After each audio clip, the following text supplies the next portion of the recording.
I'm Chris Lockey, and I will be king. And we can be heroes in Fable 3, the latest chapter in the genre-splitting action-adventure RPG franchise from Lionhead Studios. A lot has changed since our last visit to Albion, and there's no denying that Fable is bigger than it's ever been. But does that mean it's better? Stay tuned as we examine the evolution of this legendary trilogy.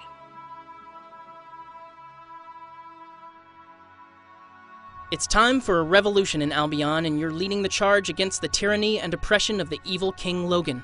As Logan's younger, powerless sibling, you're tasked by fate and heritage with mounting an insurrection against the despicable despot. You must unite the subjugated peoples of Albion against the maniacal monarch, and once he's deposed, take his place and make your own decisions about the fate of the kingdom. Will you be benevolent to your subjects, or will you trample them under your iron rule? The choice is entirely yours. You'll encounter many new characters on your road to rule, as well as a few familiar faces. Fable has traditionally been a story of good against evil, but this fractured fairy tale features more nuances than before. Fable 3 is more about how you handle your power and campaign promises. Every action, be it extracurricular combat or a complex decision about civil disobedience, will inform your character's moral standing in Albion. And the good and/or evil people of Albion will react accordingly. This simple notion is what motivates the game's storybook narrative as you mount your revolution and eventually take your place as the new ruler.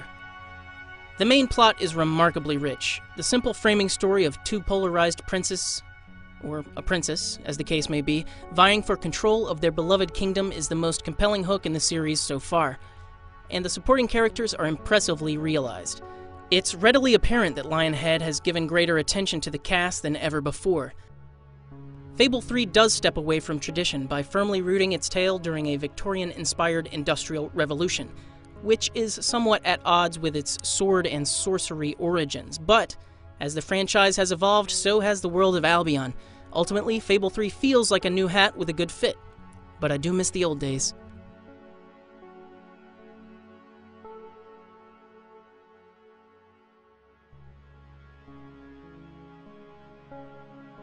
At its core, not much has changed since Fable 2.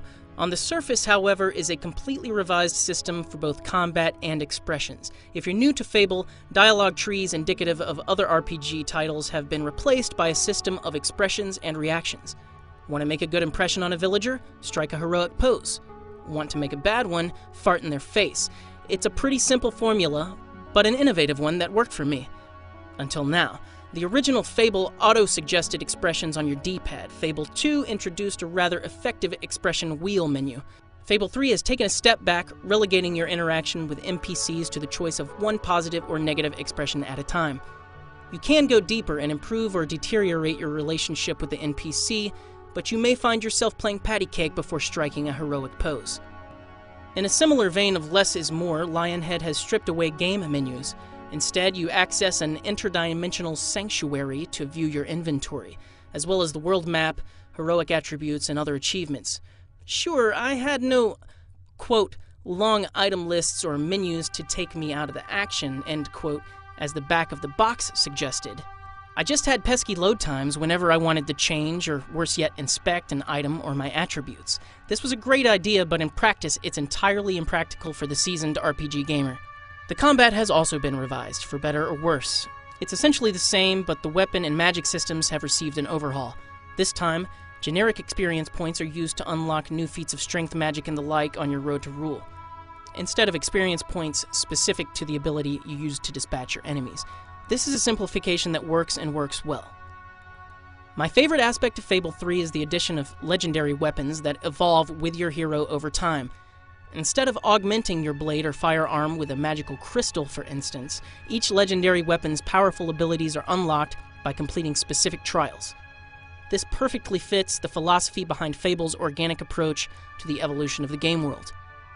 Fable is a franchise that constantly takes chances. Some of them work, some don't. Overall, I found myself overlooking some of the inane changes to mechanics in favor of the game's immersive environment and age-old storybook appeal.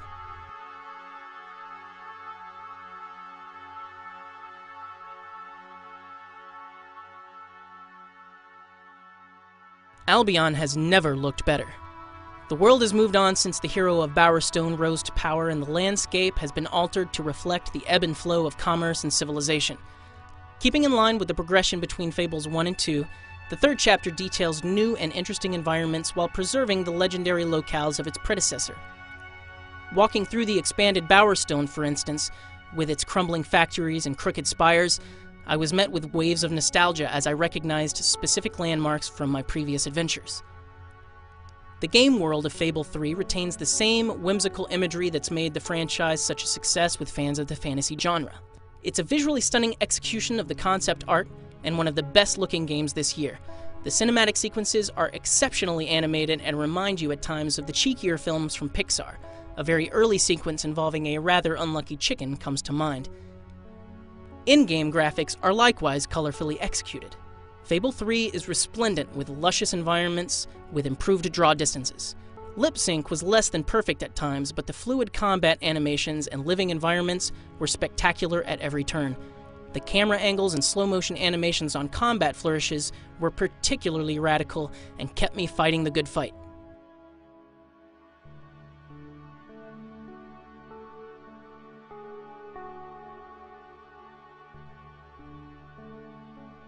The audio experience of Fable 3 is out of this world. The gorgeous environments are deliciously accented with an array of effects and cues right at home in Albion's mystical milieu. Music has traditionally been one of Fable's hallmarks, and Fable 3 is no different.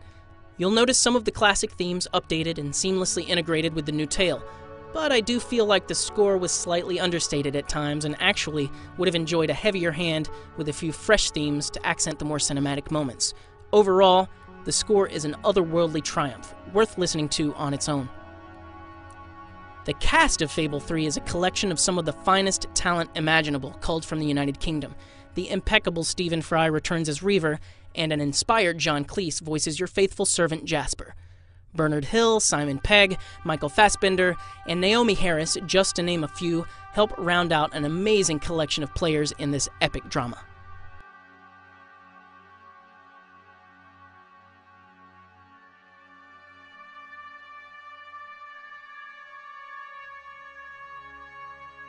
I could write a book trying to review Fable 3. The revolution detailed in the story mirrors the evolution of a gaming franchise, and the changes to mechanics are so subtle and varied, it would be impossible to sum them all up right here. Fable 3 definitely has its problems. Side quests can be insanely repetitive, combat doesn't quite provide enough challenge, and heinous latency issues with trail markers had me running in circles, or worse, the wrong direction. But when it was all said and done, I had a blast playing a revised version of the game I've loved since 2004. The more it changes, the more it stays the same. I may not agree with some of those changes, but as I mounted my revolution, I got lost in the legend. And I'll stay lost in Fable 3 until Lionhead takes us away from fantasy-inspired steampunk and into the unknown future of Albion's finest heroes. Fable 3 gets an 8 out of 10. Fable 3 gets an 8 out of 10.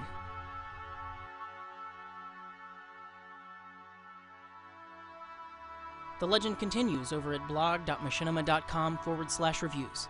Head on over for some of the best video game reviews in history.